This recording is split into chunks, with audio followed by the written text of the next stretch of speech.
Thank you for coming to experience Rice Creek Field Station. We have the program, right? Okay, so first of all, I would like to thank Rice Creek Associates, especially the board. We have a really active board, very effective, creative board. And then also I wanted to introduce actually our administrators who supported us all the time. Thank you very much. First, Scott Furlong, taking words for us. You want me out? Yes, please. Have a welcome into the field station. Good afternoon, all. What a great day, right? I mean, 50 degrees and November 16th, but global warming not happening.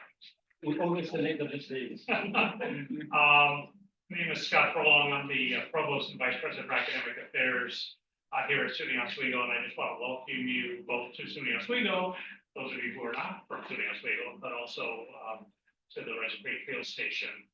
We are extremely fortunate to have this field station and the ability of our students and our faculties to really go out literally into the field and do the type of work that's so important to really to prepare at the student level, prepare their students in a way that many students do not have if they want to go to grad school, as they go into careers, things like that.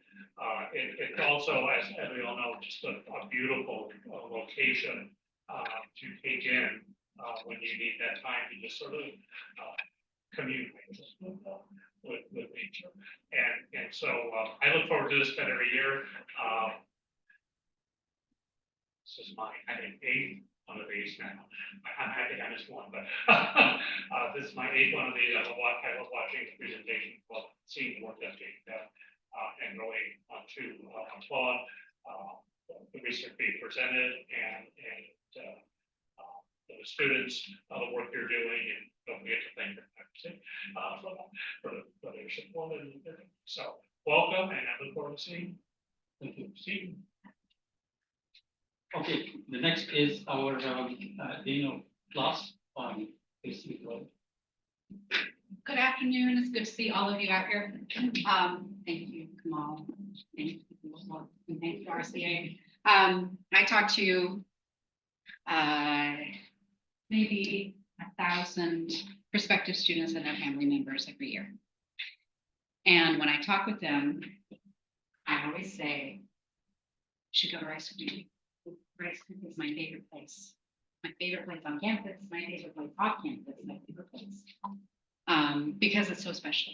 And I think today really captures what makes Rice Creek so special, right? Because it brings together people from the community, people from different universities, our students and faculty, and it helps us to continue to appreciate the way that science and beauty work together and are constantly in the same thing. So here we are in this beautiful place, moving science forward with our students and our faculty. Thank you for this beautiful day, and I'm looking forward to the presentation.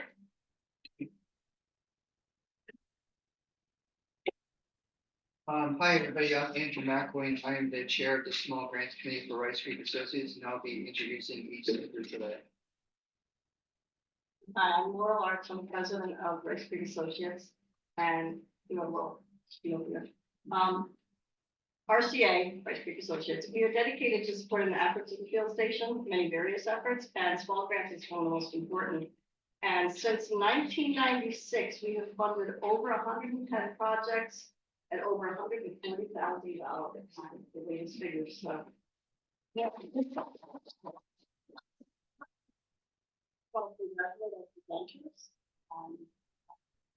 Thank you, the audience, for coming. And I'm preaching the choir here, but what makes this happen is our memberships to RCA. So I've strategically placed brochures out.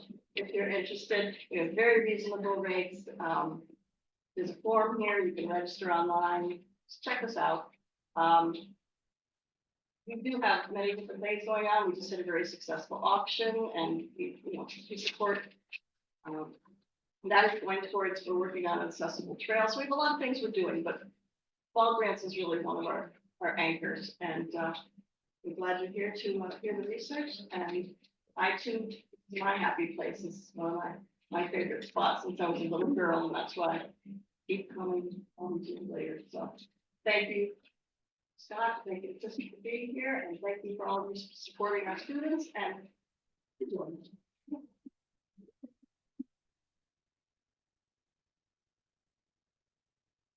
I'd like to go first. I think we are. These, Kristin, are these set up in order to program? Sort of have it set up in Grace's first, but we can go through these folks.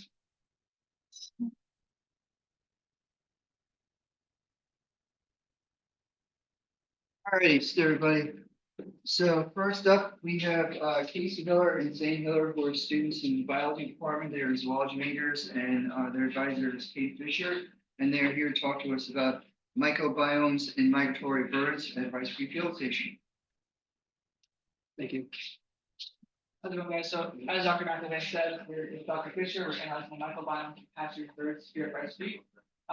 With Dr. Fisher's yeast lab, we studied yeasts. Yeasts are single-celled fungi. There are two main kinds of fungi. There's yeast, which we study. There's also the more common kind, which is filamentous fungi. They grow in fuzzy chains. And they're the ones that form these the fuzzy molds and the mushrooms that you see more often. Yeasts are more single-celled and you don't really see them as often. But they're very interesting when you study them. Yeast don't have very good ways to get around because of their single-celled nature. But those fungi are much more widespread because they can form these spores. These spore forces allow them to disperse over the wind. But yeast don't have any obvious methods of dispersal.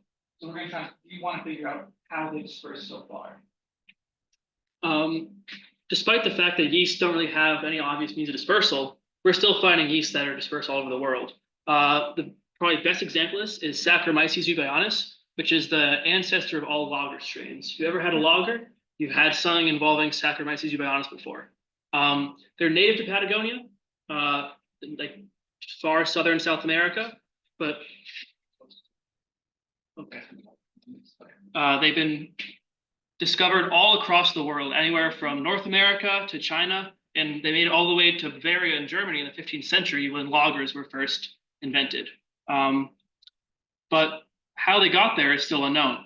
The main obvious things that would kind of bring something that far are wind, bugs, or birds, things that can travel across the air long distances. However, bugs don't really fly that far, and the winds aren't going north to south like that. They're mostly going east to west and west to east. So that leaves birds as the main vector for this yeast dispersal. However, no one's really checked the birds for yeast dispersal. So that's what we're trying to do. So our main question is whether migratory birds serve as a vector of yeast dispersal. To kind of answer that question, you need to have two smaller mini questions. The first one is, do bird cloaca, which is like their sort of excretory area, contain yeasts? Because if these birds are transmitting yeast, the most likely way in ways that previous literature have showed is through their excrement, like with pigeons.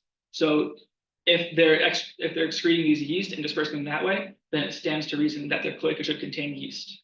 The second mini question is, do these migratory birds disperse yeast across their migration ranges? So like Zane said, from this Patagonia area up to here in North America, some birds make that trip every year. So when these birds making that trip, are they picking up yeast from their wintering ranges and dropping them off all along the way? So to answer that question, we're collaborating with Rice Creek Bird Observatory here to examine the microbiomes of bird cloaca. So our procedure, first we captured birds to sample here at Rice Creek. We went out on the trails with Dr. Baldessari, and we misnetted for birds with these very fine nets that birds have a hard time seeing. We put them in places where birds are likely to fly across, and then birds fly in the nets and get tangled, and then we pick them out of the nets, bring them back to the pavilion over there, and gather a whole bunch of data about them, like their size, their weight, sex, and age potentially. And we also collected these cloacal swabs, in which we swabbed the bird's cloaca and then stored these swabs in the minus 80 degrees Celsius freezer in Shinneman to preserve them for now when we're preparing our samples for sequencing. So over the past couple of weeks, we've been in the lab in Shinneman, getting these swabs from just swabs to enriched DNA, which we hope to send out to Cornell to get analyzed so we can determine what is actually in the bird microbiome. So to answer our first question of whether bird cloaca contain yeasts, we did a pilot little study last year where we took these 4 species here at Rice Creek, which are very widespread and common all over the field station, and we performed that procedure to see if this is a viable method of finding cloaca microbiome in the cloaca. So we took these 4 species, caught them in the nets, swabbed the cloaca, analyzed the sequences, or prepped sequences, and got them analyzed. And these are the results we got back. So we organized them by phyla, and the overwhelming dominant phylum of fungi that we got back was Ascomycota, which is a very common, very large phylum that has the fuzzy spores, and they're found if you see like all those fuzzy areas on your apples or your bread, that's most likely Ascomycota. We also had Basidiomycota, which are the mushroom-forming fungal phylum. And also an interesting one that we got back in little small reeds here and there were the chytrids, which are single-celled fungi that are kind of operate different than most other fungi. And you'll hear more about them in the presentation coming up later. But the main takeaway from this graph is that even though there's a lot of Ascomycota, these phyla contain both the yeast and the filamentous species of fungi. So just because we have a lot of Ascomycetes doesn't mean that we have a lot of filamentous things. Because if we sort by the growth form, we actually find out that we have a lot of yeasts, which is kind of interesting because if you look at the soil or the areas where these birds are living and foraging, it's mostly filamentous fungi. So for some reason, they have a lot of yeast in their, like most of the birds have a lot of yeast in their cloaca, which is interesting and is very promising from our pilot sample to kind of prove the point that these birds are vectors for yeast dispersal. So to answer that question, yes, they do have yeast in their cloaca, but what kind of yeast do we find? So if we kind of take a deeper dive into these yeasts that we see in the cloaca, we look at by class, you see a lot of Malacesiomycetes in a couple of them. These are yeast that live on human and animal skin, and these cause dandruff. So if you ever had dandruff issues, it's Malacesiomycetes, but they're also known to be found in birds, which kind of makes this a known and unsurprising find. But the larger proportion was Saccharomycetes, which, like Zane said earlier, was Saccharomyces eubayanus. That was a Saccharomycete. These guys are all the baking and brewing yeast, which have a large impact on human culture over the course of human food and drink, because these guys help brew the beer, brew the wine. We also have some Tremolomycetes, which are the soil, like mostly live in the soil. There are a couple of species of Tremolomycetes that are human pathogens, but for the most part, they just live in the soil and do their own thing. And so our second question, if these migratory birds are dispersing the yeast across migration ranges, we sequenced the microbiomes of the migratory and residential birds that we caught here at Rice Creek, and then compared them to see if the microbiome of the migratory birds, like this redstart, was changing more rapidly over the course of their time here than the residential bird, like the chickadee, which has been here all year round. So we sampled these migrants intermittently throughout the spring, summer, and a bit into the fall. These yellow triangles on the graph represent when each of these bird species first got here. And each of these dots represents a time when each bird was sampled. So as you can see, we sampled a lot in the spring while school was still kind of going on. But then throughout the summer, we were still sampling these birds during their time here breeding at Rice Creek. And we hope to see in the top right there, a change over the time they're here in their microbiome as the birds are predating on different insects that are emerging, or they're foraging on different berries that are starting to emerge throughout the summer. And then with the resident birds, these guys live here all year round, but we sample them at the same time. So birds, the cardinal and the chickadee, you see all year round. We want to see if their microbiome is changing as well as over the course of this time as different seeds and things are emerging that they're predating on.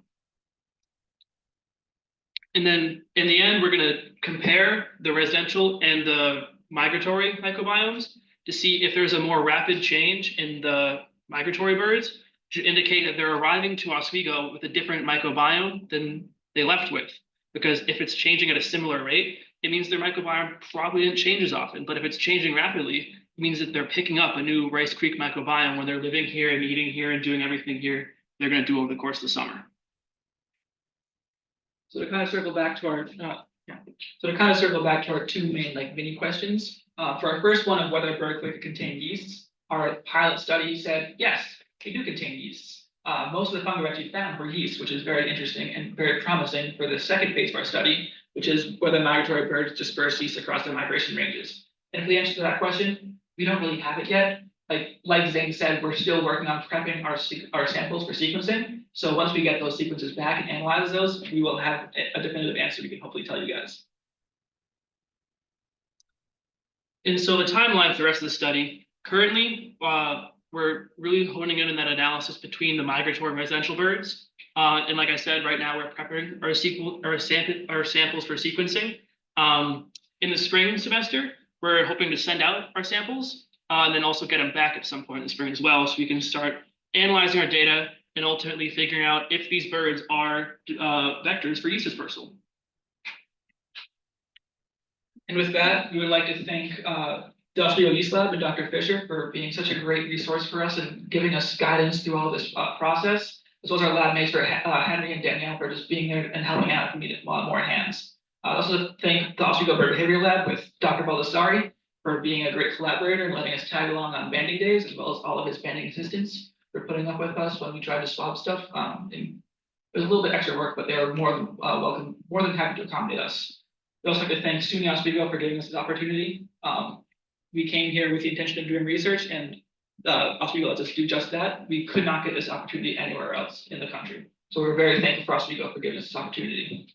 We'd also like to thank, last but not least, Rice Creek Associates and the RCA Small Projects Grant for giving us the opportunity to sequence these samples. This grant is helping us find out whether or not these migratory birds are doing this. This is a major question in yeast ecology that really hasn't been solved until now, and it would not be solved without the help of Rice Creek. So thank you.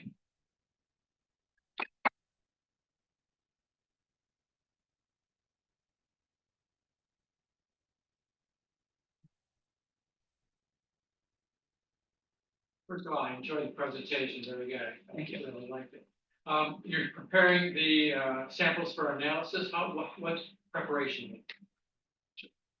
So when we're preparing them for analysis, that means that we are taking the swabs and trying to get all the DNA off of it and then enrich it so that it goes from maybe there's one copy of a yeast cell.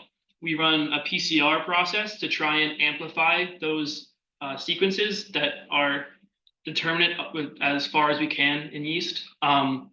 Basically try and amplify the identification sequences that every yeast has. So that way, if there's like I said, one yeast in one bird and we amplify it, we'll be able to pick it up more often than otherwise. We're basically just doing our best to filter everything else and just amplify the yeast and other fungi that are in the bird coagulus. Okay, Cornell's helping you with this? We send them to Cornell because we don't have the sequencing material here. So we're getting them ready for sequencing here. And then we send them to Cornell, who's actually doing the sequencing themselves. How did you establish that relationship? They've just got a lab there. It's kind of the Northeast major place. If you want to sequence stuff, you just kind of send it to Cornell. And they just do it? Well, you got to pay them. And that's what Rice Creek's helping us with. Yeah. Yeah.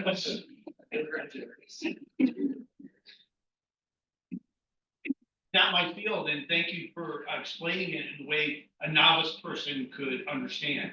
I appreciate that. And what caught my interest was the yeast for fermentation making its way to Europe. Having been some time in Nova Scotia, they publicized that this is where the Vikings landed long before Columbus. Have you given any thought in the back of your mind, not your primary purpose of research, but yeah, that it could have been transported by humans, or could have the birds migrated from northern Canada over to Europe and spread that yeast? Fantastic subject, thank you. Yeah, of course.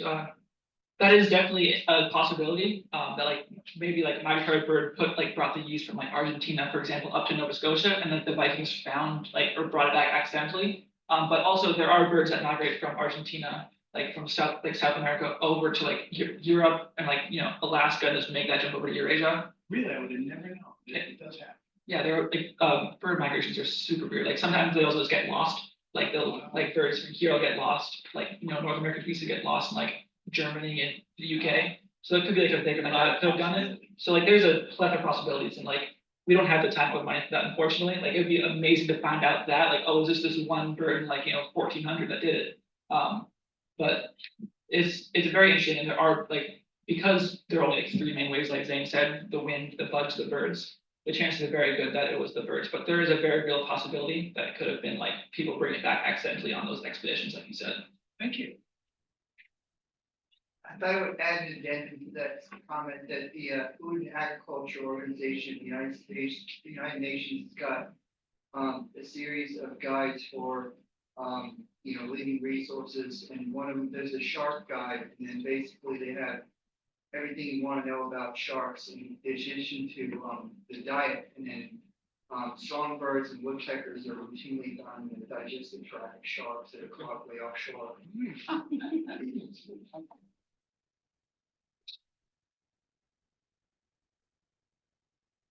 Any other questions? Thank you guys so much.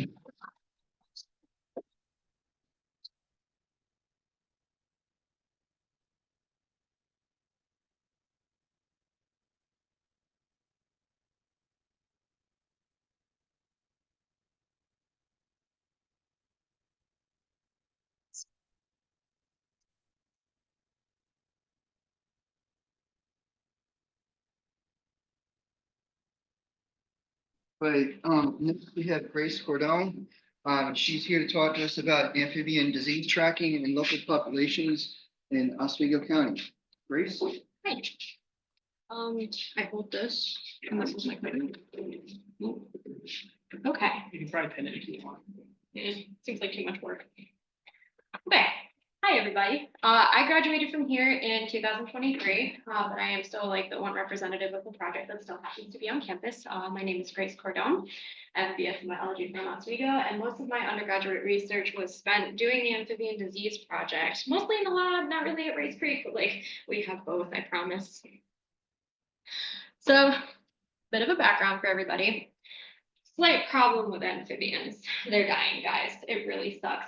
So amphibian populations have been decreasing worldwide for some decades. This has been known for some time, and this is kind of a big deal ecologically. Amphibians are really important in a lot of different levels. They serve as insect predators to keep down like crop pests and mosquitoes and all those annoying bugs that keep flying around everywhere, and I hate them.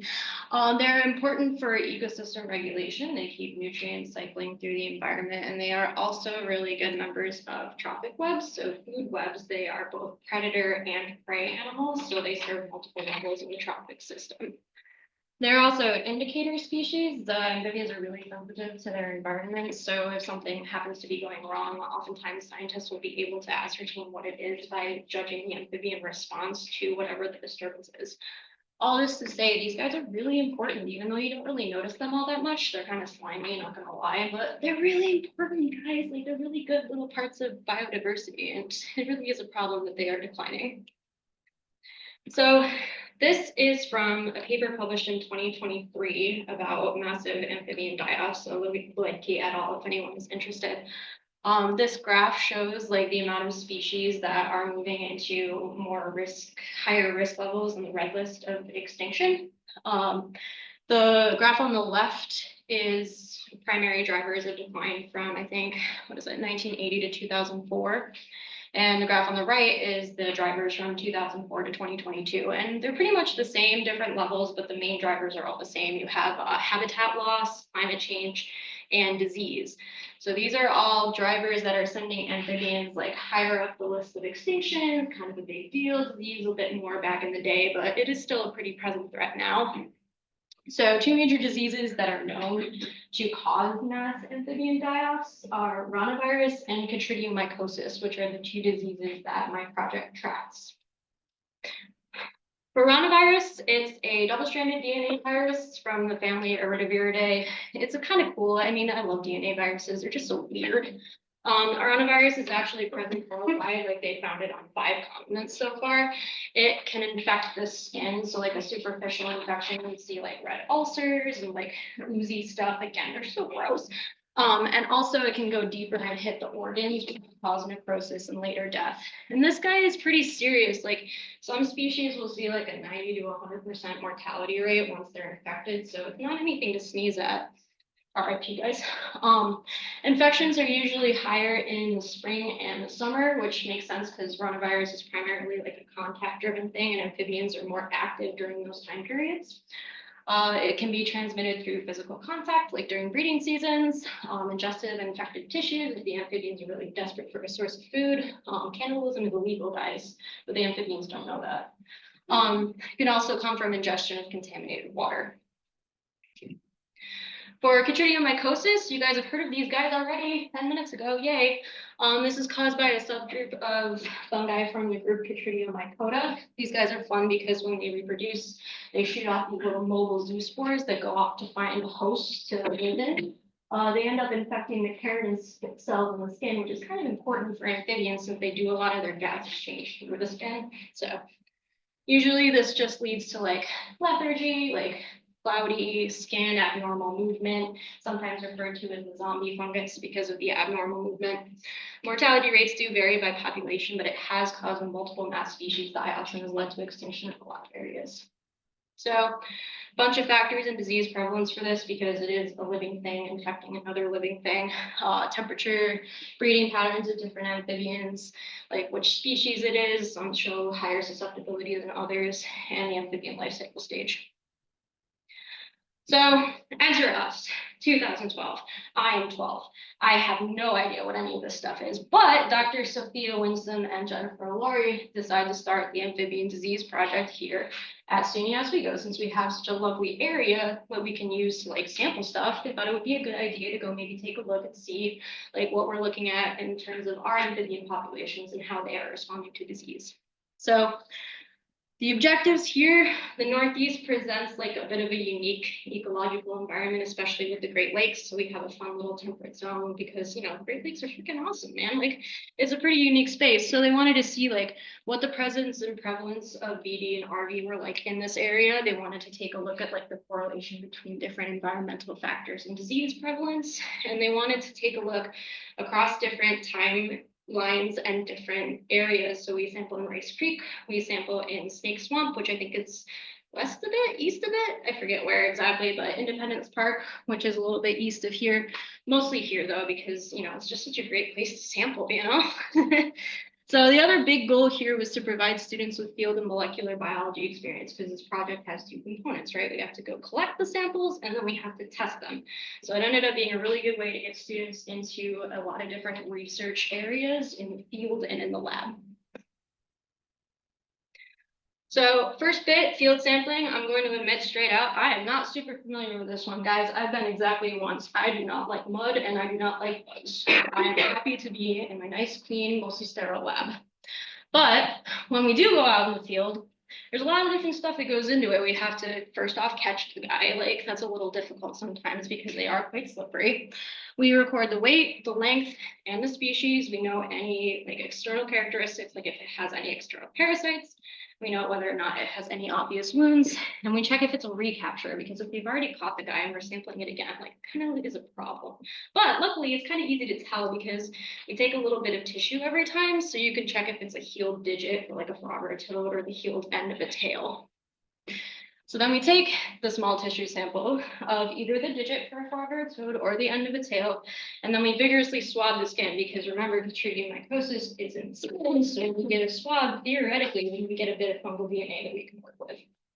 We then add our samples to ethanol and tubes for preservation until lab processing, which is where I come in eventually, not yet, just kidding. So the majority of our samples come from right here at Rice Creek Field Station. Most of our sampling happens in the spring and the early fall, and amphibians are both abundant and in various stages of life cycles because we like having a bit of diversity in our sampling. Students are able to apply their classroom knowledge from the different classes that they take on the main campus, and then they get to come here and experience the joy of the hunt. And they really do have a ball. Like everybody just really loves going out field sampling except me. I'm just weird like that. It's fine. So lab processing, where I come in, We get the DNA out of the tissue or the swab. We use a nice fancy DNA kit that you guys so generously have provided for us through your grant. We then take the pathogen DNA and we amplify it with a polymerase chain reaction, which is basically where we pour a cocktail of stuff into a tube and we say, please amplify, and sometimes it works. We run 2 different assays, one for ranavirus and one for Cordone. One targets the, for ranavirus, so we target the major capsid proteins on the outer viral coating. So if that DNA is present, hopefully it will amplify. For BD, we target the ITS1-3 and 5.8S regions of ribosomal RNA, which are pretty highly conserved, like within fungi, so enough that we can tell it's chytrid, but it's also evolved quickly enough that we can say, okay, that's BD and not a different species of Chytridium mycotofungi. So we then run our samples out on an agarose gel. If they amplify, they should show up nice and bright in little bands.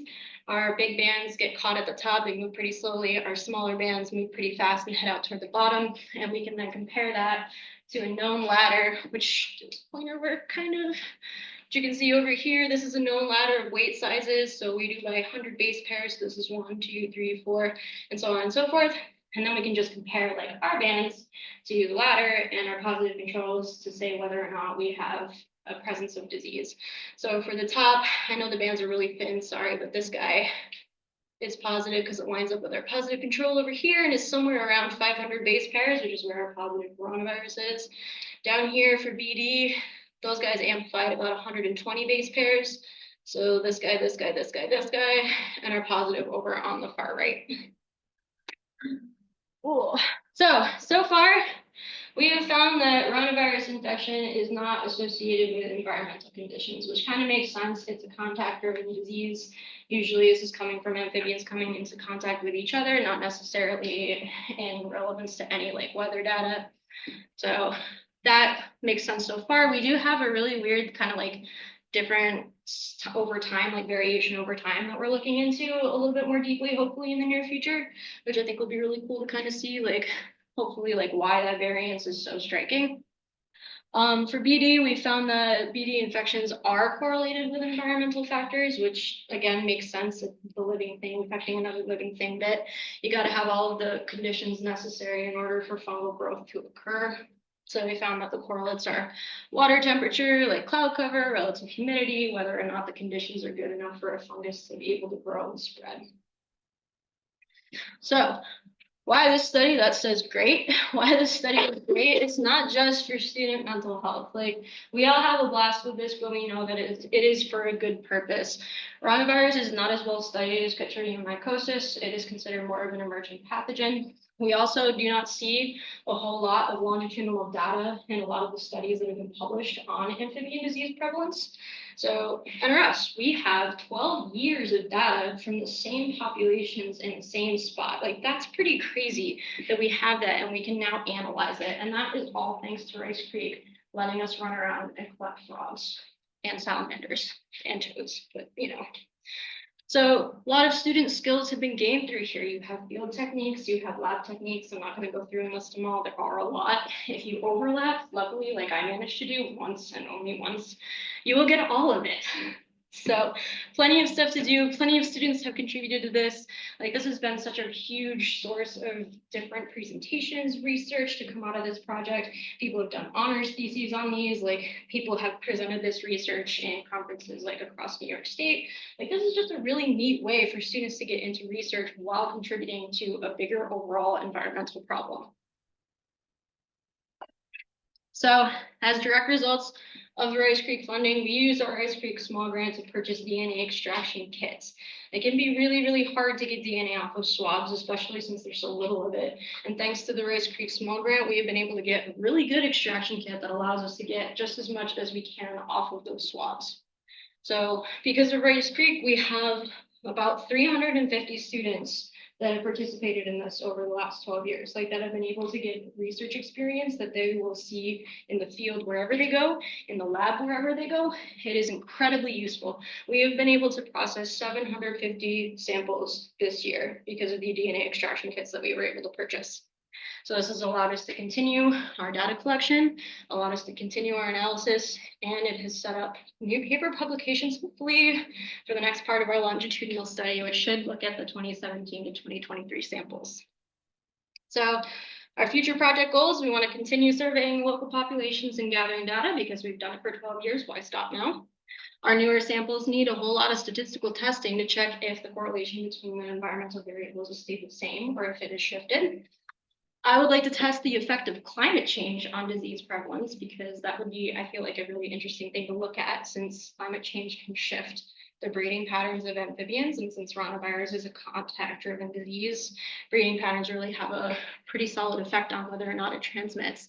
I would also like to see us be able to build a model of disease dynamics in the Oswego County amphibians. Since we have such a unique comfort zone, it would be interesting to see that model of dynamics and spread. And hopefully we'll be able to compare to other studies and locations to see whether or not our environment really is that unique, or if it just happens to be a fluke of testing. I would like to thank Sophia Winston, Jenna Olori, Susan Hammerly, and Nicholas Sard for both starting and supervising us. Dr. Kaitlin Fisher for constantly yelling at me about my gel ladders and not running them out long enough, and for helping me troubleshoot the kitchen that day. Rice Creek Field Station for allowing us to run around the grounds, catching frogs and salamanders for 12 years with varying degrees of success. And the Rice Creek Small Grant Program for allowing us to process samples in the lab. Like I said, about 350 students have completed this project in one way or another. I know they will never hear this, but thanks, guys. We really appreciate you. And my citations.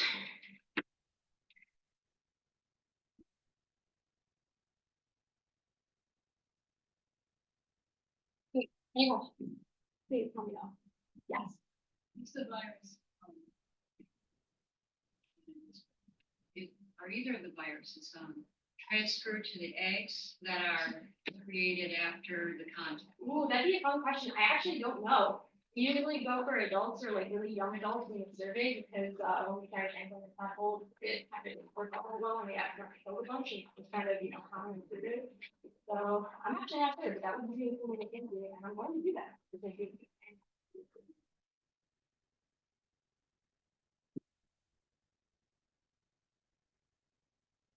Forgive me if I've asked a similar question before, but I've really enjoyed lots of presentations from you and others in this project. So you obviously see differences in rhinovirus over time, like you said, pretty dramatic. The highest would be like 40% of your samples were positive, which seems like pretty extreme. Yeah. Down to lower.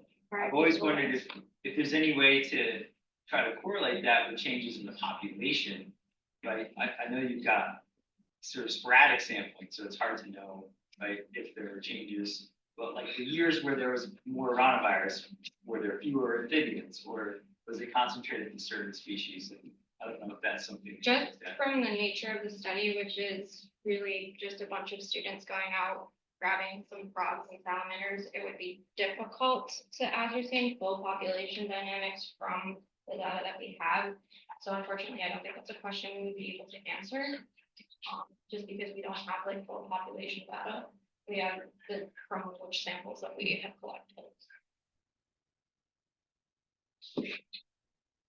You know, if you probably addressed this, and maybe just didn't hear you. Does the lab group collectively over the years, have you sampled the same individual more than once across different years? There are occasional recaptures, and it's noted in the data that they have found it. There aren't very many of them, like maybe one out of every, I don't know, like 50 maybe, not a whole lot. And usually it's just like an accident, just didn't notice or grabbed the wrong digit or something. But there aren't that many, which is good. But it is noted, and we would control for it in the statistical testing.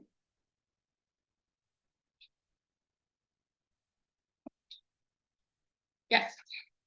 We have this really mild climate by the lakeshore, and it's often really humid, cloudy, and like warm-ish, right? And it never gets super cold. So do you think that's contributing? Like, would you guess that we have maybe a higher prevalence of like Chytridiomycosis than some more extreme environments or ones that fluctuated more, were less humid, that kind of thing? Ironically, we're not seeing like as high as you would expect from that. So I really want to take a look at that deeper once we can like get our assays are running into a little bit of problems at the moment. We're having a little bit of trouble telling if the sample is positive or negative. We're working on it, I promise. But once I get all that data in, I really want to take a look at that because it is odd that we are not seeing like the same levels of die-offs as in other areas. So I am not sure how that is a function of the environment because it seems like we would be like a really nice place for Chytridium mycota to kind of like flourish, but we aren't seeing that as much as other areas. Yes. Okay. I was reading out the whole that you treat those specimens with antibiotic. Yeah, it's like a vaccine antibiotic mix, like to make sure like no infection can set in after it. We're trying to save them, not getting them. Exactly. So, but that doesn't affect whether it wouldn't affect the virus.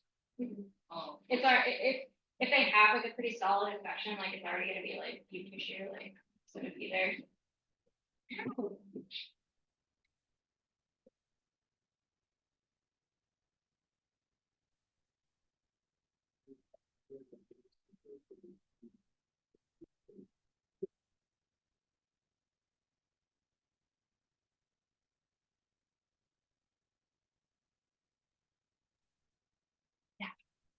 Vanessa needs to like upload her presentation. I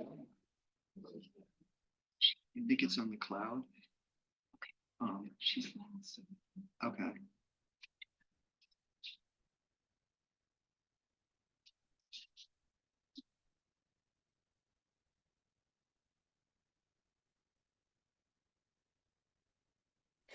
Hi, my name's Amber Clarke. So next we have a recorded talk from the light's getting dark. I can't barely read this now. We've got Amber Clarke and Katrina Alfred, who did a multifaceted study looking at the animal responses to the total solar eclipse, and they could not be here today because they are presenting at the Rochester Academy of Science meeting, where they are probably also experiencing the Genesee River, I would hope. No one gets the joke, but so we'll just go on with the recording here. And I'm Katrina Alfred. And we wanted to talk to you today about a research experiment that we conducted back in the spring. And this was about assessing the response of wildlife to the 2024 total solar eclipse at Rice Creek Field Station in Oswego, New York. And so first, we want to talk to you about what happens and what is a total solar eclipse.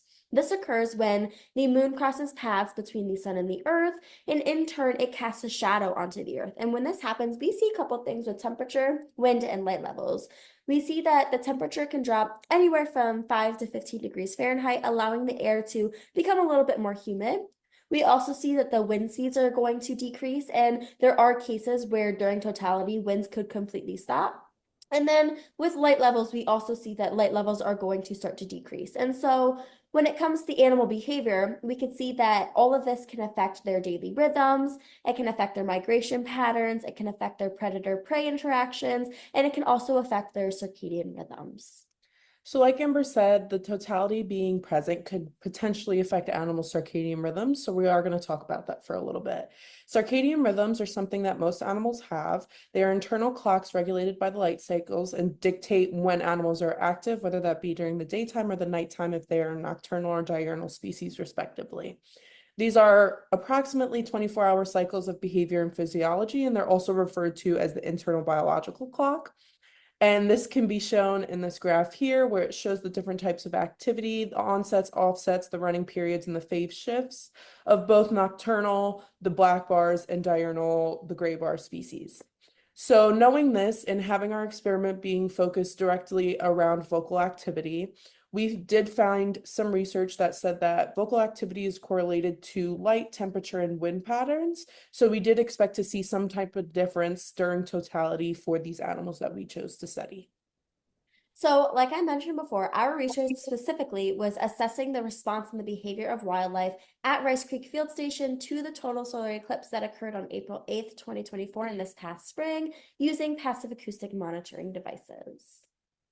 So for our research, we decided to focus on three main groups, those being birds, frogs, and bats.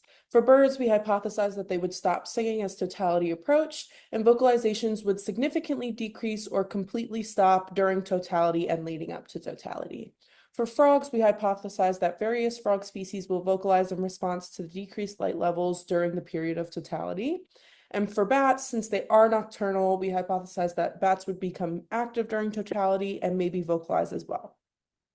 So for our methods, as I mentioned, we use bioacoustic monitoring devices, which included song meter recorders. And so for the bats, we specifically had song meter mini bat 2 ultrasonic recorders, 3 of them. And then for the amphibians and the birds, we had song meter bird recorders. And so as I mentioned, each species are going to have 3 recorders each. And these recordings took place 3 days before the eclipse, during the eclipse, and 3 days after the eclipse all day. And so in order to analyze that, we used Kaleidoscope Pro 5 and we used Raven. And so on top of this, we also used hobo data loggers. These record light levels and temperature levels. And these were all placed horizontally on the south side of each tree.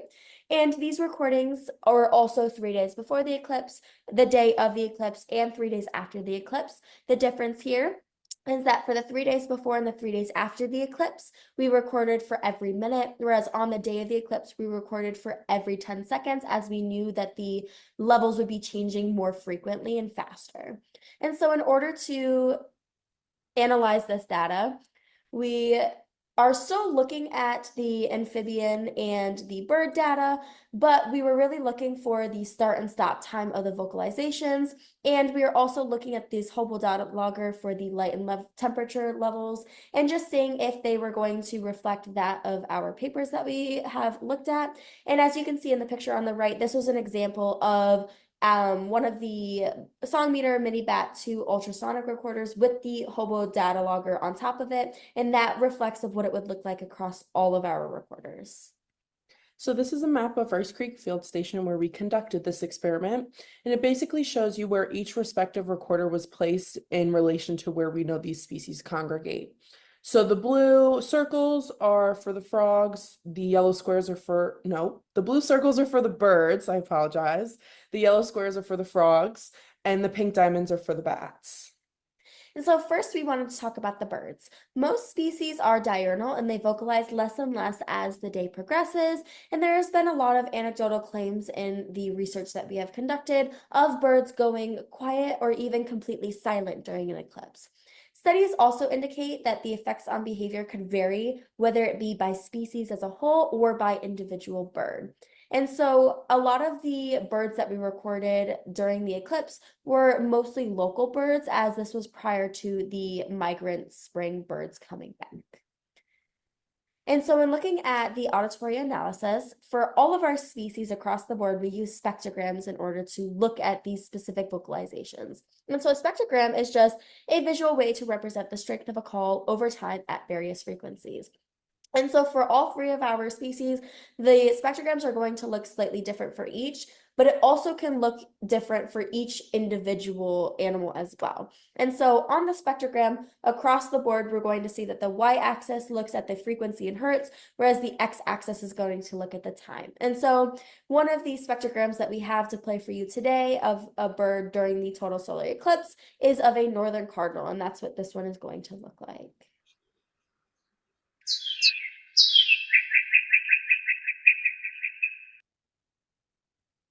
So in looking at the data of the hobo data loggers, we looked at across the board at all of our recorders, and we noticed that all of the loggers showed basically the same exact data. So the ones that we're going to look at today are going to be of the bird data on the green trail. And so the first graph that we have is of the 3 days before the eclipse. And so as you can see, there are normal fluctuations of sunset and sunrise, with the orange bar representing light levels depicted on the right y-axis, and the blue bar being the temperature levels depicted on the left y-axis. And we still have time on the bottom. And so in comparing that to the day of the eclipse, we start to see the normal fluctuation, but on the day of the eclipse right after noon, we see a huge drop in both the temperature and the light levels. And that was really what we were testing for and looking for, as that's what we read upon that was going to happen, and it showed it did. As well on this graph, you can tell that the lines are a little bit thicker. And as I mentioned before, that is solely due to the fact that we took recordings of every 10 seconds instead of every minute. So it's just going to be a little thicker in order to account for those fluctuations a lot faster. And then when we look at the 3 days after the eclipse, you can see it starts to go back to this regular flow with sunset and sunrise. And so it didn't affect the days before or after, it solely affected that time. And so in looking at the results, for 2 out of 3 of our recorders, we did have some technical issues. There was an event going on at Rice Creek at the time, and due to this, there were a lot of people walking around trying to get good locations to look at the eclipse. And due to this, they did start to talk over a couple of our recorders. So we only had 1 recorder left with viable data on it. And due to one of our colleagues being out of the country at the moment, we're still doing analysis on this data, so we don't have full results of the birds at this moment. So for frogs, we know that they're primarily active during night and highly tolerant of low temperatures. Keeping that in mind, we did expect to see an increase in vocalizations, especially in volume during totality because of this. And some of the commonly vocalizing species in Oswego, New York include this list below, but more specifically are the ones that we included in pictures, which are spring peepers, the wood frog, and the northern leopard frog. So for auditory analysis of the frogs, we know that they vocalize for reproductive and territory defense reasons, and you're more likely to hear early spring breeders. So because the eclipse falls on April 8th, which is early spring, we did expect to hear a larger chorus than you normally would because the breeders were out and they were ready to do what they needed to do. And this is going to be a video of a spectrogram, which looks different than the bird one, because it is in a different software, but it is the same, it's coordinated in the same way with the hearse and the time on the Y and X axis. And in this video, you're going to hear the northern leopard frog and the spring peeper. Now, your northern leopard frog is going to sound like a low trill, and your spring peeper is going to be that higher peep that you'll hear in the video.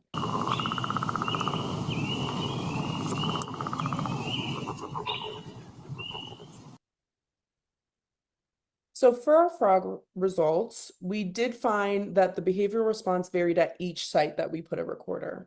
We saw the spring peepers and the northern leopard frogs chorus more at the marsh location, and at the vernal pool, we found it was more likely for the wood frogs to vocalize there. And surprisingly, we didn't record any vocalizations at the Hilton Pond, which could be for varying reasons. But all in all, in order to fully conclude what we found, we do need to conduct more analysis. And so for bats, our last species, bats are nocturnal, meaning that they're primarily active from dusk to dawn, and bats use echolocation, and this is ultrasonic ranging in frequency, meaning that it's typically above the upper human hearing limit. And so as you can see on the graph, humans have a very shortened frequency that they're able to hear, whereas bats can go from anywhere from 16 kilohertz all the way up to 256 kilohertz, which is well above what humans can hear. And a couple of studies have talked about bats appearing during a total solar eclipse, one being in Mexico, where 4 bats did appear during an eclipse, but there wasn't much activity or data or vocalizations with those species. And so we really wanted to look to see if any of the species in New York would be a little bit different. And so some of the species that we do commonly get on our recorders are the big brown bat, the eastern red bat, the hoary bat, the little brown bat, and the silvered hair bat.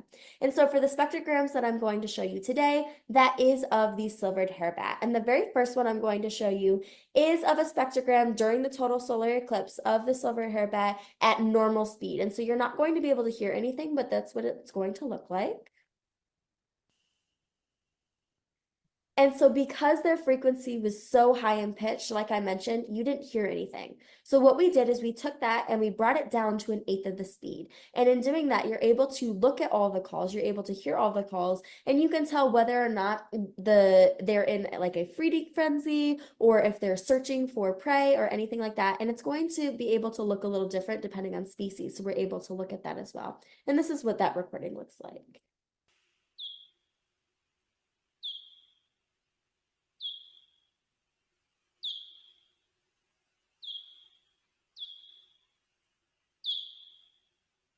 So I'm looking at the results of the bat data. We didn't get any vocalizations across any of our recorders for the bats during totality or during partial totality.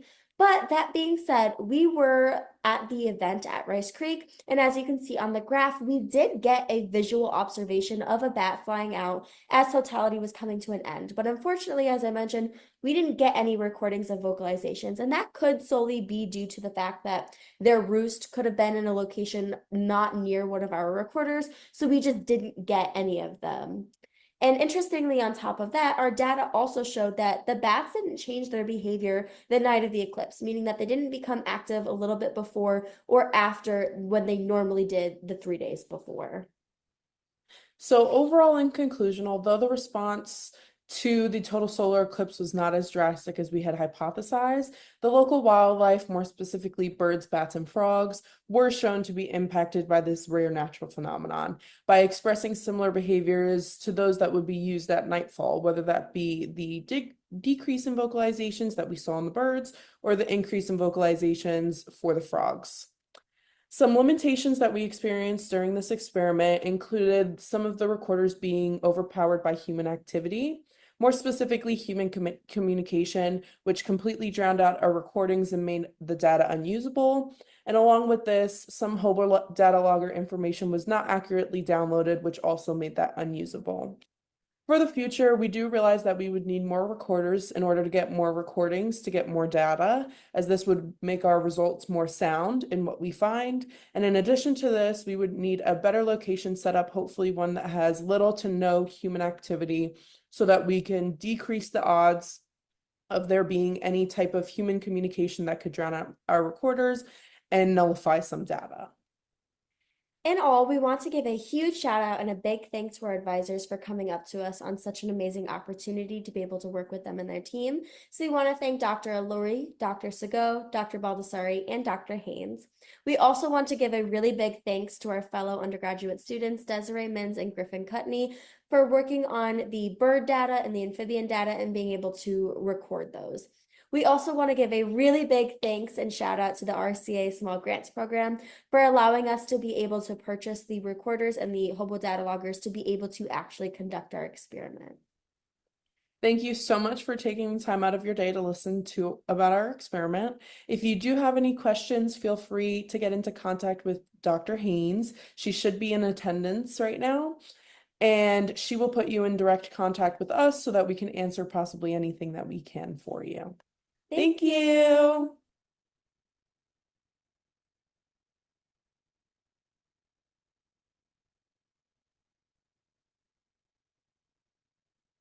People want to pose questions to Kristin about this? I guess not. All right. Let's see here.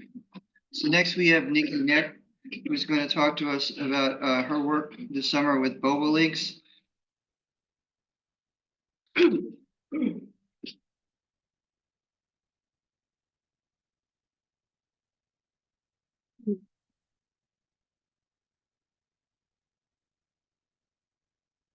Hello, my name is Nikki Knecht, and this summer I worked with Bobolinks in the Fallbrook fields. And the first question you might ask is, why would we choose Bobolinks to look at specifically? And this species wasn't chosen for any particular reason other than the biome that they typically inhabit, which is grasslands. And grassland birds have been declining for the last 50 years approximately. Out of all the biomes that have been analyzed, grasslands have suffered the most declines in breeding individuals. Greater than 700 million breeding individuals have been lost since 1970. And that is just one part of the 3 billion breeding individuals of all bird species that have been lost since in the last 50 years. And along with that, bobolinks are a member of the blackbird family.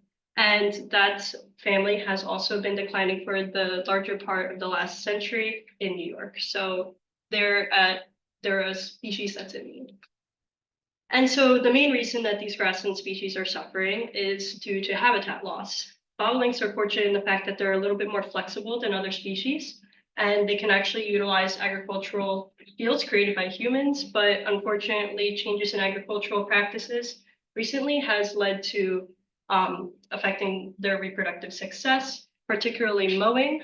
So bobolinks are ground nesters, so they'll create their entire nest just in the middle of the field. And so of course you can think that when this mower goes over the field, that would affect their reproductive success. And this is especially true because bobolinks are late nesters. They nest between May and July, which typically coincides with the time that they would mow these hayfields. And then along with that, bobolinks only produce one brood a year. So that'd be like they only produce that one clutch of eggs that they would lay in that nest once a year. And once that is gone, they essentially do not reproduce again most of the time.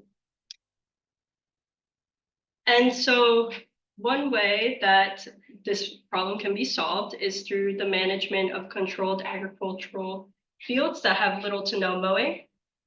And so Fallbrook Fields kind of provides a place for that to occur. As you can see, there is still some mowing in the field, but there's still extensive areas that are unmowed and that can be used to for these birds to nest in. The study will primarily take place up here in this section of the field. In previous years, there have been bobolinks found over here, but this year we only found bobolinks in this area of the field. And so what we really wanted to look at with this study is whether or not this type of management scheme would provide reproductive success for these bobolink populations in Oswego. So the first thing that we would do is we would go out there and try to see like when the bobolinks would start establishing themselves. And we would do that by just kind of like sighting them in the field, and males typically arrive first. And they establish their territories. So they're territorial species, meaning they'll guard this specific area, especially against other male bobolinks. However, females are able to freely travel between the territories. So we had 4 territories established, one for each of the 4 males. And they're each like color coded, they're different bands, which you will see in a moment.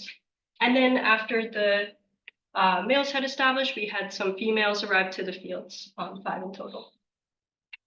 And so here's a male bobolink and a female bobolink.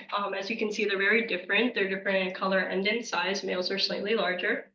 And once we would figure out like kind of like where the adults were, we would set up nets and we would like catch them in these nets. And then once we would extract them, we would attach either, we would attach both metal and color bands. So metal bands are kind of like widely used at many banding stations. They have numbers that identify individuals specifically, and they're kind of used over the whole like North American continent, and also in these birds, they travel to South America, so you could like, track them down there too. And, but the color bands are more specifically used for our study here in particular. So they're only used for me to like basically like look through the binoculars when I see them again in the field and to identify them again after the fact, because it'd be difficult to read the little numbers on the metal bands from far away. So they're read left to right, top down. So this individual will be GBN, which is the initials we create for each of those colors on the legs of the band. And when we would capture them, we would take their wing, their weight, their sex, their age, and their tarsus, which is like a leg measurement from here. And we would also take a blood sample. So that's a blood sample that's being sent off to a researcher out in Maine, Dr. Perlu, who's looking at different migration patterns in different bobolinks. And we would also take a cloacal swab for the Oswego Yeast Lab to kind of like use for their data as well. Once we identified and captured the adults, we would kind of watch them again in the field to kind of try to find these nests now. So the grass, it gets super tall, like it would get up to here, and they would just lay their like nest in the middle of the field. So it'd be pretty difficult to find the nest just by like walking around. So we would watch the birds and see if they had any indicators in their behavior to see where the nest was. And we would either do that by seeing if they frequented a certain area a lot, or if they were carrying any type of food. Just like this. So like if we would look through our binoculars, and if there's a bird carrying a piece of food, that indicates to us that they're probably bringing it back to their nest. And so then we would find a nest of baby bobolinks. And so once we would find these nests, we would carefully extract just a couple individuals at a time. And we would weigh them, also take a blood sample, and we would attach metal and color bands as well. The first nest we had found, we had only attached metal bands. And then after that, we would return them back to their nest and we would just let them develop as normal and eventually hopefully fledge. And once they would fledge, what would happen is that we would look for them again in the field and see if we could identify the individuals using the color bands as we had placed on them earlier. This individual here is not offspring. It's actually one of the female like mothers to the offspring, but here you can see the different colors of the bands. Here, that individual would be ORW, for orange, red, white.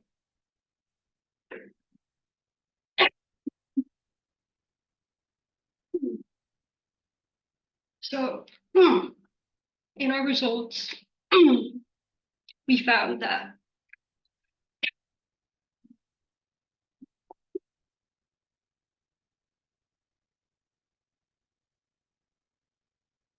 (15 out of the presumed fledglings were successful out of 18, and of these 15, 7 of them were recited. And unfortunately, we also found that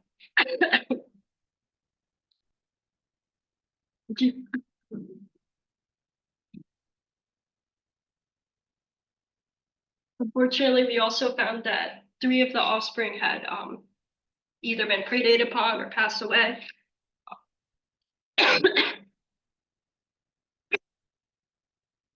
Unfortunately, with the nest with the red star, as you can see, there was only 1 dead offspring found at the time that the nest was discovered.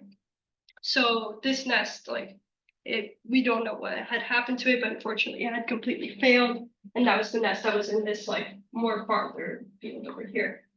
However, all of the nests that were in this field were successful to some extent. And of course, I only recited 7 of them, but even if a bird wasn't recited, that doesn't mean that the bird had not survived. It just maybe means I did not see it at the time that I was looking.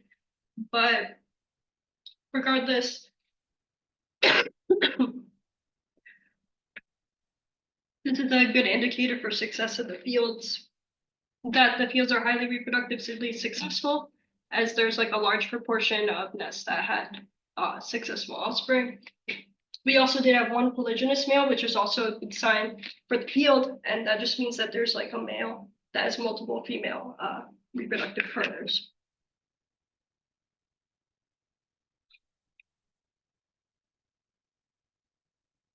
And in that case, he would also care for both of the nests in this scenario. So in the future, I hope to determine breeding site fidelity of the fields. Bobolinks are highly have high breeding site fidelity. They return to the same sites year after year to breed, and also determine natal site fidelity.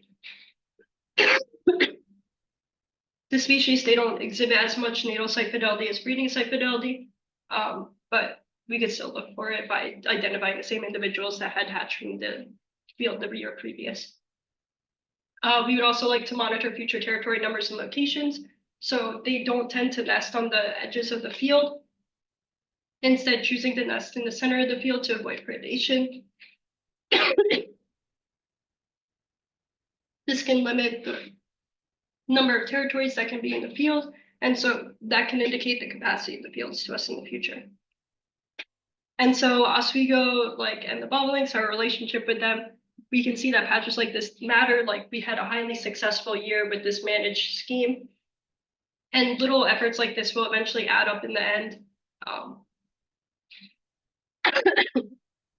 to help these declining birds all over the Northeast, especially in these areas where we might just have small little historic agricultural fields that are maybe not being utilized as much.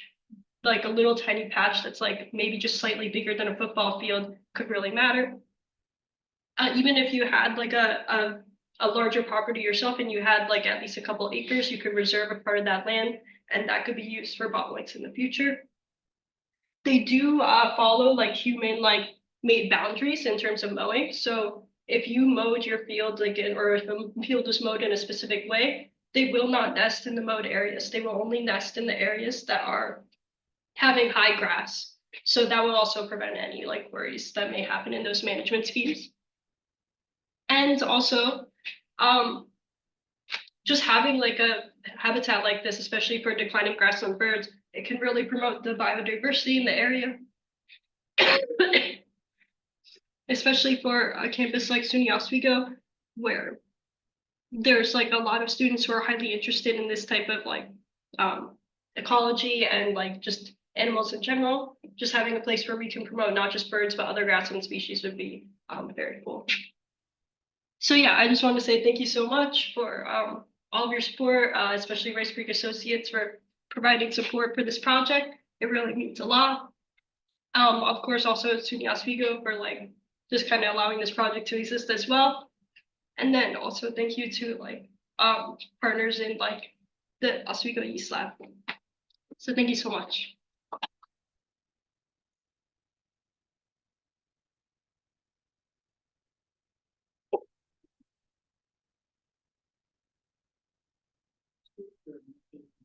The grass all around. They nest like pretty much completely on the ground, like so like in between the grass. They'll like nest, and they actually choose to nest like specifically near clover. It's like a plant that they like nesting near. So they'll just like build their like nest structure with like pieces of grass like at the bottom near the ground. And are the fields, you just mentioned clover, what else is the grass type of in the field dependent on? Is that, do the bobolinks prefer one type of grass over another, or field over another? There is like some like research that like there's like certain percentages of forbs and grasses that they do prefer. However, like compared to like some of the other grassland species, they're a little bit less picky in that sense. Like they can just like utilize like more like a wider variety of fields. Okay, and were the fields deliberately left unmowed for this research? Yeah, so that was like kind of the main thing that we were trying to figure out if like this management scheme in this field would work out. And as we could see, like it did work out. We had a very successful year with like a large majority, like about 80% of the offspring successful. So yeah, we kind of like left those period patches unmowed just for this reason. And that was just 1 year of unmowed fields to grow? Yes, partially. So in the year previous, there were some unmowed patches as well that was kind of like just looking to see if they would show up, and there were bobolinks that did show up in that year as well. However, it wasn't like as intensely analyzed as this year. But until recently, these fields actually have been, I believe, like leased out to farmers to use actually to create crops. So these are not like long-standing fields that have been left unmowed for a long period of time. Thank you. Any other questions? Yes. When you were dealing with nests and especially nestlings, what was the reaction of the adult birds? Was there aggression and stuff, or did they kind of? So they are, of course, like not very happy when you like approach the area near their nest. They like do start like chuttering at you and like flying near you and stuff like that. They won't like go towards their nest if you're right there. But like when we would extract them from their nest, we would be careful to like leave some in there so that they weren't totally like alarmed and they weren't bothered by the fact that we were like extracting nestlings. Like that didn't affect their care of their nestlings, but they did like have like defensive responses when we were around the nest.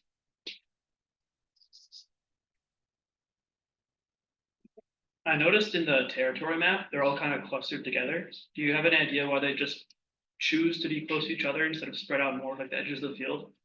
Well, they just don't really like the edges because that like increases their chance of predation. So it's a relatively small field. So they probably just ended up clustering together because that was just like the area near the middle that they could utilize. In the one, this one, there were also some like, there's blackbirds in these fields too. And there were also some blackbirds in this field that which could have affected that placement as well. Any other questions? Okay, thank you so much.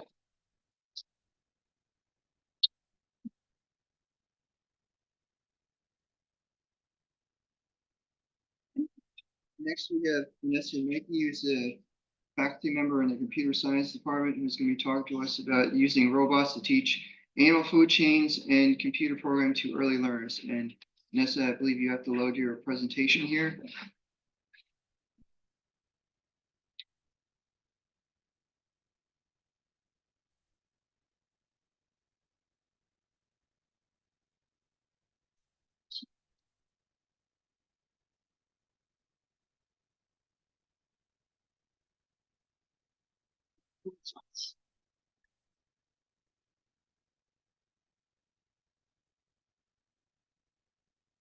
Yeah, it's just, I'll just open this and you can, there.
Hello.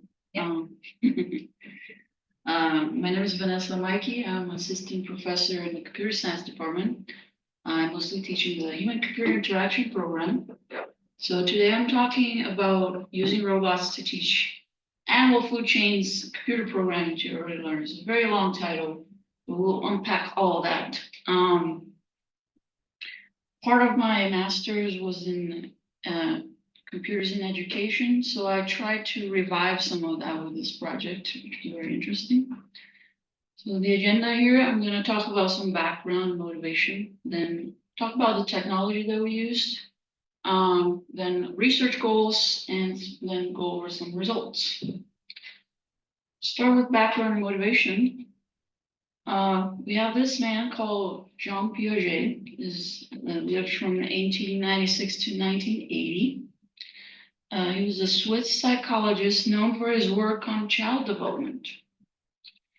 He provided a framework for understanding how children think and act in different stages of their development. So, according to Piaget, children have their own continually evolving views of the world. Based on this theory, which is called constructivism, and their learning requires direct action in the world. Based on this theory, we have this man who lived from 1928 to 2016 called Seymour Papert. Papert was a South African-born American mathematician, computer scientist, and educator. And he developed his own theory of learning, which was called constructionism, because why not create a very similar name to confuse everyone in the future, right? So he added to Piaget's theory the idea that building knowledge happens more fittingly, quote, in a context where the learner is consciously engaged in constructing a public entity, whether that is a sandcastle on the beach or a theory of the universe. So basically, we learn by doing, right? If you want to simplify it. But Papert's theory is what spawned what we know today as educational technology like Logo, which was an educational programming language. See here in the slide, it was moving a turtle around, very revolutionary for the time. And Logo is widely known for its use of commands for movement and drawing to produce line or vector graphics. And based on Logo, we have more modern day educational technologies like Scratch, which I mentioned a lot of you heard before, or educational robots, which is the topic of today of my project. So the technology that I used in this project that was possible due to the grant from Rice Creek is this robot. Looks like a little car. It's called Sphero Indy. And Sphero Indy is by principle an approachable entry-level learning robots for ages 4+. It's meant to inspire imaginative play-based learning, and it empowers kids to design and build their own mazes. So this creates opportunities for students to learn basics of coding without actually writing code, problem solving, and computational thinking skills. So it's in principle a screenless way of learning how to program. It does have an app for you to change some of its programming, but I haven't gotten into that yet. So how does it work? The most basic feature of Indy is that it has a color sensor on the bottom. So and it comes with a bunch of color coded tiles that you see here in the picture. Each color is associated with a predefined movement command. So this allows children to solve puzzles or tell stories, exercising problem solving and programming. So here's an example of a puzzle that you can give them. You start with the green tile, and you want the robot to reach the purple tile slightly to the right. What tile would you put here? So that's a possible puzzle that you can give them. And actually, these are the pre-programmed commands. So we have green, which is go or go faster. We have slow down, which is yellow. Stop is red. Purple is celebrate, which is everyone's favorite because the robot does a little dance and does a little sound. It's very fun. And then you have the movements, steering 90 degrees or left or right, or 45 degrees left or right. So the educational benefits of Sphero, first is decomposition. It teaches children to break down a complex problem into smaller parts. Pattern recognition, analyzing similar objects or ideas to better understand a problem. Abstraction, which is weeding out important information and ignoring irrelevant details. And algorithms, which is developing a sequential set of rules to solve a problem. So these are some of the benefits. Based on that, what is the project about?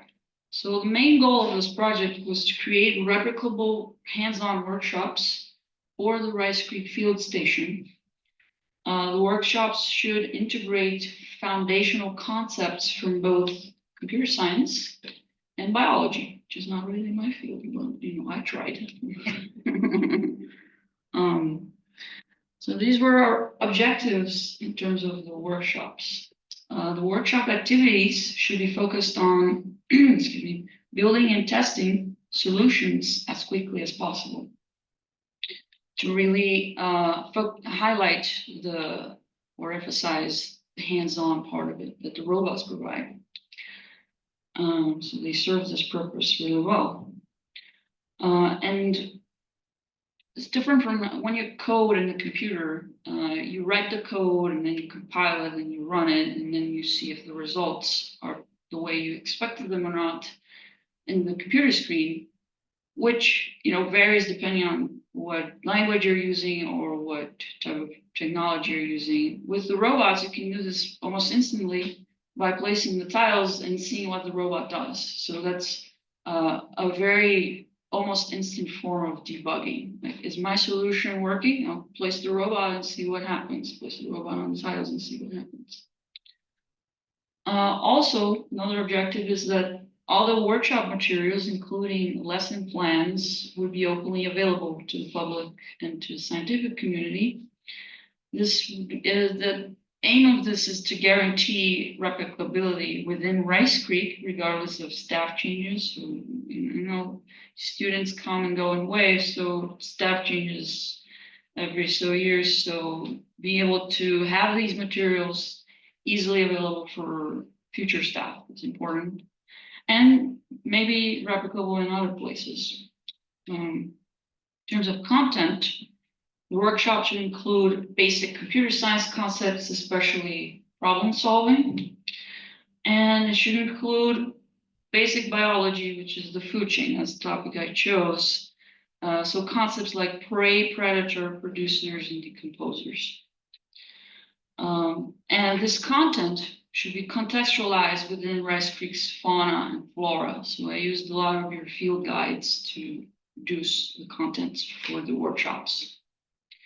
And why did I choose food chains? Well, there was this game that I played as a child. It's from 1991. So I'm aging myself a little bit here. It's called Animal Quest. And in this game, you choose an animal at the beginning that you want to control. The level of difficulty of the game is defined by how high up they are in the food chain. So if you choose a squirrel or I guess a deer, it's hard because all the other animals pretty much will be predators. So you have to find ways across these mazes around these animals. But if you choose a bear, for example, it's very easy because you pretty much eat everything. So the game is basically a series of gridded maps, and you can pick up food and again escape from predators. I thought this kind of reminded me of how the indie robot is programmed to move, because you kind of have to think in terms of a grid for the way that you place the tiles. So this is an inspiration for the whole idea. So what did we do with this? First, we had a pilot test in April 19th of this year.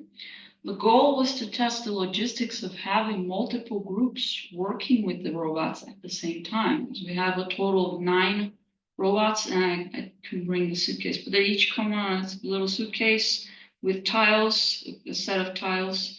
So we have 9 of those. It's a lot of materials, and the logistics of distributing that and seeing how people are going to spread out it's better to work on the ground, because if you put it on the table, the robot might fall down. So how does that work? And this was in a CSC 103 class, which is educational technology. So it was beneficial for their students too, because they were in contact with this new technology that they were, most of them, I guess, not all of them, had never seen before. And this was in partnership with my colleague, Professor Ryan Slomak. He teaches this course.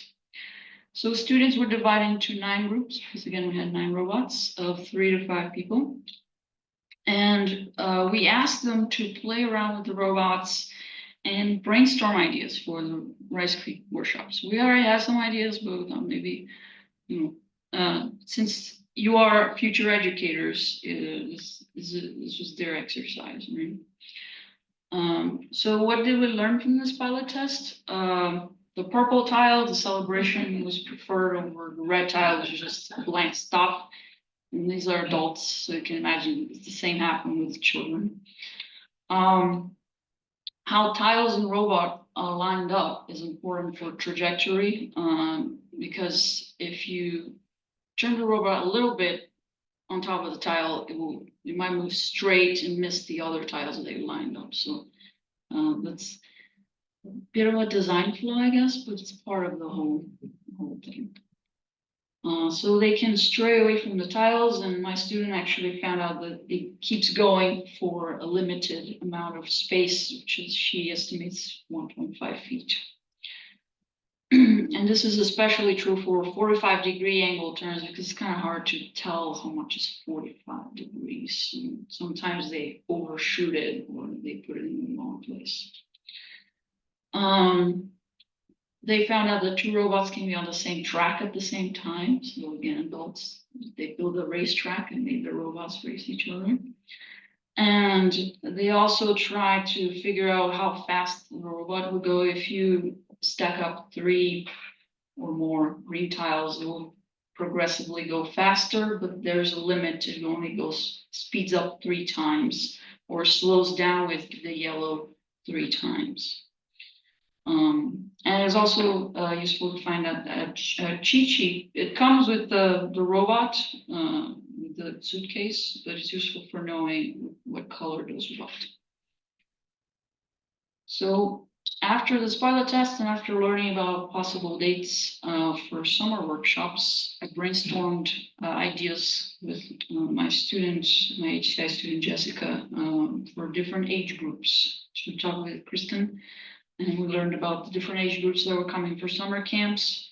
And we thought about 3 different ideas, or progressively including iterative ideas, I guess. The selected idea went through a second pilot test here with a friend and his 3 children of various ages. I think it was 9 to 13. So we just tested out the dynamics a little bit and see how they felt about it. So we defined there would be 3 age groups and dates. Under 9-year-olds were on July 10th. 9 to 12 were on July 15th, and 13 and 16 were on July 17th. So a very intense week. For workshop 1 under 9-year-olds, the activity was the simplest one, which was basically a matching game. First, we gave them this piece of paper, asking them to draw an arrow from the animal to their food, and there are multiple answers to this on purpose. And then based on this, we wanted them to make the robot take either one of the paths or program all of the paths as if the robot were one of these animals moving towards its food. We had 30 children, if I'm not mistaken, on that day. They received a simplified guide, which is shown, one of the pages is shown here. We have more pictorial information about the animals. So what does the fox eat? Rats, there's the written part, and there's also an image. And this is all from the Rice Creek Field Guide. And rabbits, insects, and fruits. So based on this sheet, they know that the fox eats all these 3 things, for example. And a fun fact, July 10th was the tornado day. So very exciting day for everyone. So talking about expectation and reality, this was the picture I took of my solution in my office. Thinking that, based on this, well, I have 3 animals, 3 destinations. I would, computer science adult would do this. I would structure it like this. So if I want this animal to get here and celebrate, right, I put green to go and green to go faster. And if it reaches here, it will celebrate. But if by some chance it reaches these 2, which are not the goal for my path, it would be red. Similarly, the middle one, green, I wanted to turn this way, which is what the teal tile does. It would turn this way to go this way. And if by any chance it goes to either one of these 2, wrong, right? That was my expectation. This is the reality. It's very chaotic. And no one, I don't think anyone did a path like that. But they were very entertained. They really liked the robot, and they were playing around with it.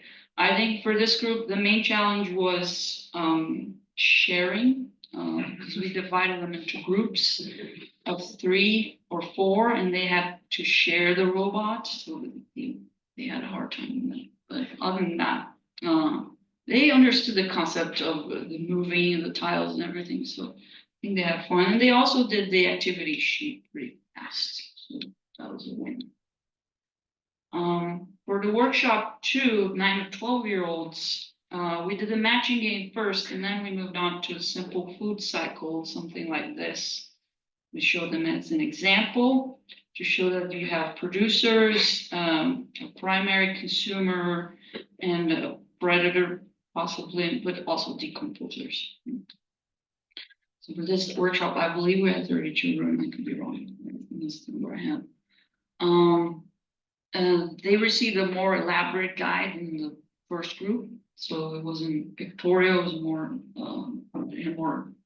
text and had more animals. So they could choose, the idea was that they could choose who they want to put in their life cycle and do some crafting, like cut and paste the printed pictures that we gave them to create their own cycle and then make this cycle into the robot cycle.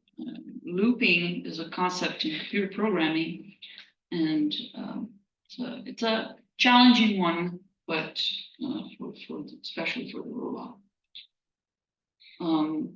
So this, I think this was the group, though it went smoother. It was a great age for the activities. Maybe the group was also like on a good mood, but they had enough focus and they didn't get bored.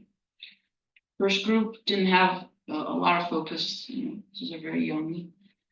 And then they have that much problem with sharing. So they were okay with negotiating things. And they show creativity with their past. You can see from this picture, like they use a bunch of tiles to do different things. And also, some groups took on the challenge of creating a loop, which was, this is what a loop looks like. I have a video, but I mean, I can show it here, maybe later. But this is a loop. The challenge here is, she actually did this. They actually did this with their own tiles. So each suitcase comes with a limited set of tiles. And you see that this blue here is a sharp turn to 90 degrees, right? But it only comes with 3 sharp turns. So if you want to do a loop, you need 4. So they figure out you can add up to 45s, and that makes them 90, right? 90 degrees. But some groups actually negotiated with other groups to get a 4th tile. So that's interesting. Yeah. Then workshop 3 over 13 years old, we did a matching game food cycle, and then we added the concept of food web. We had 20, I'm calling them children. I'm sure they would hate me to call them children because they're over 13, but they're not adults. They received the same guide from the previous group, but now they have this challenge of more complex food chains to build. So the idea was to give them different levels of food chains. And they also received the crafting materials for them to cut out the animals, put them on these activity sheets that we give them. But what happened was that they were not so much interested in the activity itself, and they really got bored with food cycles. At least that's what I observed. That particular group was very rowdy that day. That might have influenced them. But they were excited about the robots once they started playing with it, and they created their own games. So this girl took on the challenge of using all the tiles at the same time. That's what she was trying to do. Some people made a racing track, like the first pilot test. They also did a racing track. No one suggested that. They came up with it on their own. And this was the most interesting one. Unfortunately, I did not take a picture, but they built a very long line of green tiles, put one robot on one end, another robot on the other end, and made them go towards each other to see which robot would win, would knock each other, would knock the other robot out. It's imagination, right? So yeah, that was the analysis. Overall, the workshops were successful in some level to introduce the participants to local fauna, flora, and basic concepts about programming and life cycles. Just by looking through the booklets that we made or the activity sheets, it at least sparked their memories of stuff they learned in school about life cycles and so on. And the problem solving came spontaneously with how they were building their own stuff with the tiles. The original idea I had from the Animal Quest game, which was to give them a maze to solve maybe, was postponed because it required very high effort for design. To design a good maze, entertaining maze, require a lot of effort, and we didn't know if that would pay off. So we chose the matching game as a simpler first trial, requiring less effort to design, and it actually gave us valuable insights, especially indications that this rigid activity structure of sort of kind of having some expected answers is not the best way to go. And these rigid structures for the matching game especially, or for life cycle activities, actually contradict Piaget's and Papper's theories of letting them freely explore. However, the robots followed these philosophies and allowed for creativity and exploration to flourish spontaneously just from the features that they offered. This was regardless of age group, right? From under 9 to early 20s in the pilot test. So for future work, I'm working with another student now in a different project. Another graduate student, we want to plan workshops that intrinsically encourage explorations about the local fauna and flora within the context of the educational robots. And maybe provide them more open-ended challenges instead of giving them activity sheets like we did for these workshops, which requires them to, for example, research facts about animals and their habitat. For example, tell a story about the fox's day, or make 2 animals race. They love racing, so make them race towards their favorite food.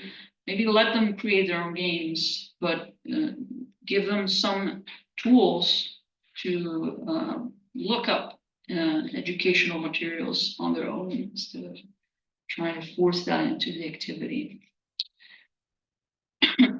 That's what I had. I wanted to acknowledge the contributions of the Rice Creek Field Station, obviously from the grant, but also Dr. Kamal took the time to meet with me, show me around. It was great. Kristin also really very generous with her time, helping us plan out the workshops. Also the staff that worked in the summer camp. SUNY Oswego, my HCI graduate student Jessica Metzner, and Professor Rans Lomek, who also was generous, letting me use his classroom for pilot testing. Well, thank you.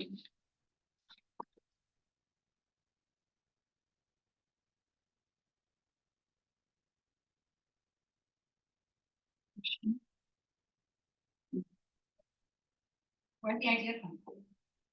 To connect robots to the rest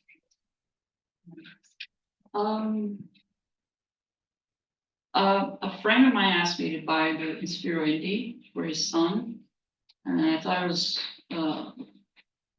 interesting. It was really cute, and it reminded me of that game for some reason. So I don't know. Divine inspiration.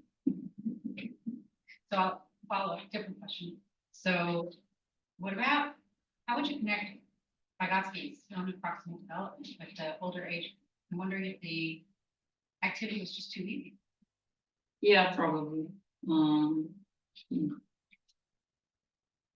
Which is why the open-ended, like create your own challenges match. Yeah.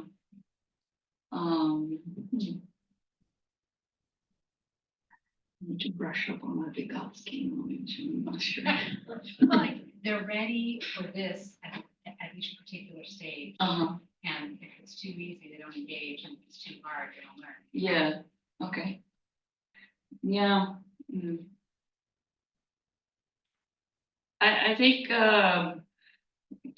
what I suggested to my student who's working with me now is that we go more towards sort of a game design, sort of maybe a game jam sort of vibe of letting them create their own games, but then we have to at least enforce the theme of the Rice Creek animals, or flora, so.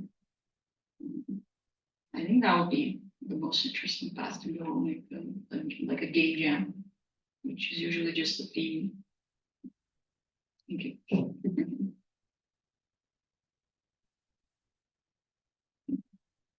Think we're good. Oh, yeah. Did you do any kind of evaluation with the children before the activity to get any idea of where they are, or post evaluation, personal anecdotes from them about the experience? We did debriefing sessions after every workshop, but they were informal because I didn't have IRB, so I couldn't formally collect any data. So, but we did ask them, what did you like most about the activity? What did you like least? And a lot of their feedback was similar to the findings from the pilot test.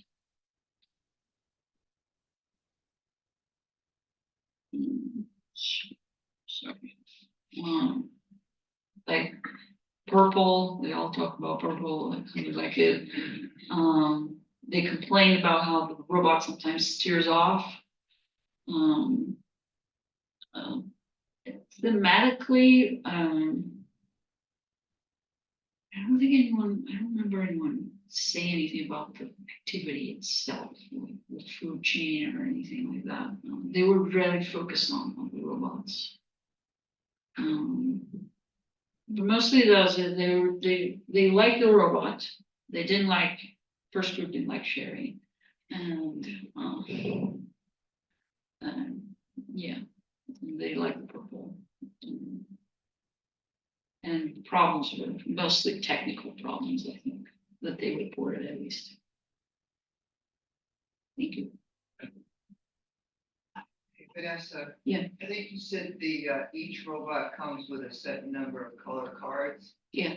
Could you make your own color cards? Mm. And then what happens if you blended colors? How would the robots respond to that?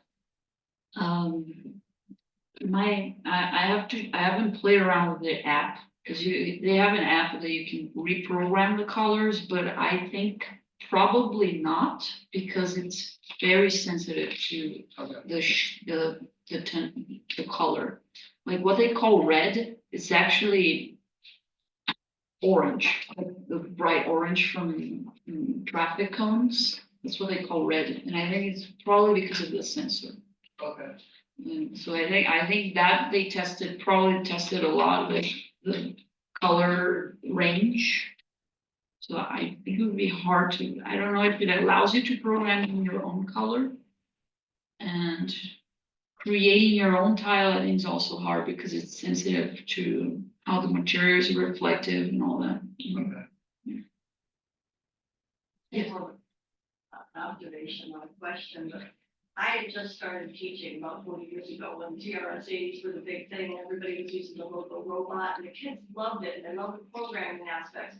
And then we lost that because suddenly everybody had computers and we were using them for the word processing, and then we were using them for the research. And we've gotten away from it. So I'm excited to see this kind of thing coming back and getting the back in the hands-on design of it. And this is exciting. Cool. Beautiful. Yeah. Right. Thank you, everyone.